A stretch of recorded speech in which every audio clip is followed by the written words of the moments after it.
Before the game started, the bookies had the odds pretty much even. But what we saw on the pitch was nowhere near an even matchup. Real Madrid only had 34% of the possession. That is by far the lowest percentage of possession Real Madrid has had throughout this entire tournament, registering their very first shot on target in the 86th minute. Despite having 3 forwards in the starting lineup, we only managed to register an XG of 0.7, not even an XG of 1 with Mbappé, Vinicius, and all of these superstars. Early on, you could see that Xabi Alonso wanted to play out of possession with Mbappé and Vinicius up top, and Gonzalo García then would play at the 10. Out of possession, the objective was to be compact and not give PSG a lot of space in that central zones. When PSG would cycle the ball out to their fullbacks, it would be Real Madrid's midfielders who would press the fullbacks and try to win the ball back and get it to the forwards. Early on, this strategy was working effectively, but it only took a few minutes into the game before disaster struck. Absolute disaster class by Raúl Asencio once again. Raúl Asencio has had 3 starts in this Club World Cup.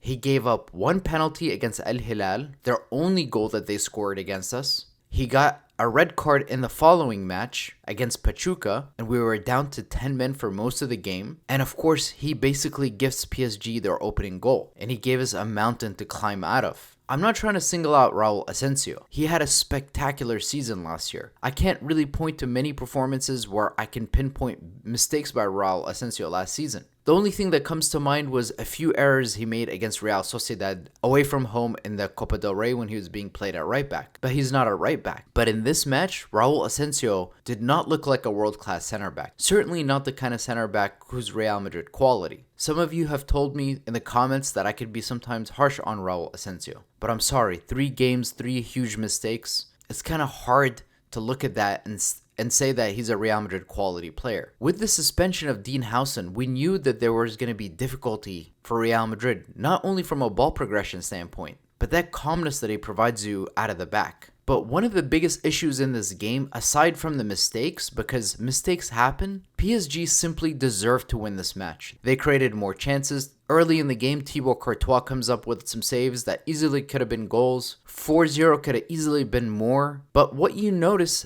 in this match is the lack of intensity in pressing from our forward line. Kylian Mbappé once again with a lack of appetite to press the ball. Not just Kylian Mbappé, but Vinicius as well. You can see in many different sequences throughout the match that every single time PSG would have the ball and they would make the effort to progress the ball forward, they would do it uncontestedly. There would be hardly any pressing from our front players. And let's not forget, before Kylian Mbappé arrived at Real Madrid, the team was built around Vinicius, and he paid Real Madrid back by building the team around him. He was the best player in the world before Kylian Mbappé arrived. Not just the best player in the world on the ball, but Vinicius was pressing, Vinicius was working hard off the ball. But the Mbappé effect, you can see how Vinicius has lost that appetite to press. Now, when you compare that with Ousmane Dembele and the work that he's doing off the ball and the way he's pressing Thibaut Courtois on every single one of those opportunities that he gets, Dembele is positioning himself between the center backs, between Rudiger and Asensio. And so he cuts off that supply where Rudiger tries to cycle the ball to Asensio. Not only does he cut off that supply,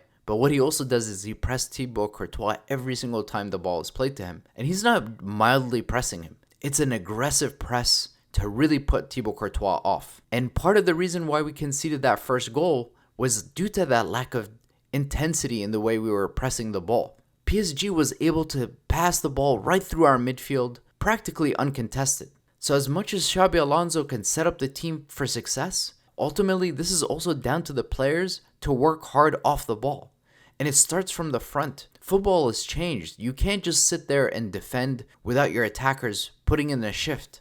And the other thing is with PSG, they are utilizing their 1-2s very effectively. Every time they're pressed, whether it's Hakimi receiving the ball, playing it to Vitinha for a 1-2, running into space, and then finding Ousmane Dembele running into more space, that's how they score their second goal. All of this has been worked on in the training ground. And part of the issue here with Real Madrid is we're not sitting deep in a low block. Rather, our line is higher up the pitch, and we're trying to win the ball high up the pitch. But when you do that, you need to be aggressive from the front, and Real Madrid isn't doing that. So what that does is it leaves a huge space behind our front line and our midfield. So when they play those 1-2s, they have that huge space in behind. And that's how they score their second goal. So Real Madrid goes to their water break. Xabi Alonso realizes that PSG is exploiting that space down the wings because we're playing with a 4-3-3 formation. So he switches to a 4-4-2. And the emphasis then was to try and stop PSG's success down the wings because they were having so much luck with creating overloads with Hakimi and Mendes down both sides. But if you'll notice, Jude Bellingham's work off the ball and the intensity in which Jude Bellingham is tracking his runner helped significantly.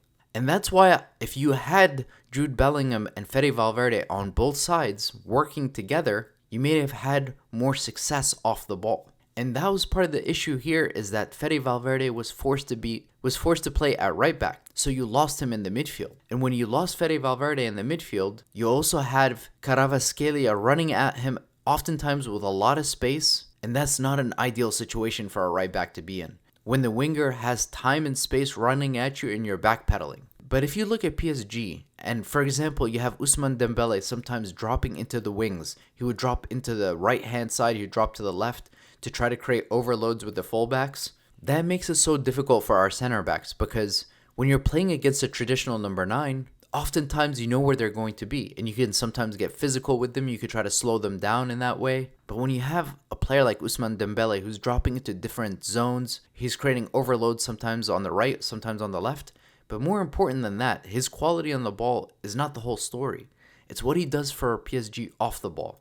The work that he does to press the ball every single time. And you saw this in the second half. When we win the ball high up the pitch in the second half, Fede Valverde gets the ball and Kvaratskhelia is sitting there tracking back, trying to win the ball back from Fede. And that's what's different between Real Madrid and PSG. It's a collective effort. All of their 11 players are working in unison together. But even when we look to try and press PSG, Vitinha would sometimes drop into deeper zones to create a back three. They would lure Real Madrid into that press, and then they would play a line-breaking pass. That's what PSG does so well. They draw you into pressing them, and if you are not pressing them in a very succinct way where every single player is doing it together in unison, they play those line-breaking passes, and then they're through, and you're in a lot of trouble. When you look at Vitinha's performance, the way he was able to combine for 1-2s, you have to say it's nothing less than impressive. Because he was able to bypass our entire pressing with those sequences, with those 1-2s. Xabi Alonso said that Arda Güler is a player who's better when he's having a lot of touches on the ball. And I agree with that. And I think collectively, when you look at the whole body of work throughout this entire tournament,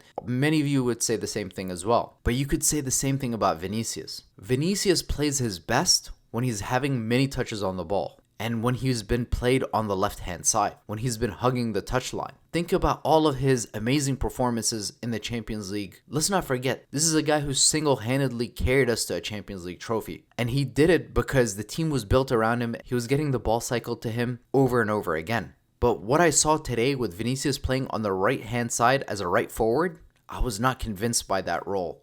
If there's one tradition we need to stop at Real Madrid, it's losing by big margins like this. Whether it was the defeat to Manchester City in the Champions League at the Etihad, or if it was the defeats in the Clásicos to Barcelona, why can Real Madrid not lose a match and do it in a respectable way? Why does it have to be 4-0? Why does it have to be with such big score lines? If there's one thing we need to change, it's that. Real Madrid needs to have the respect of teams in Europe once again.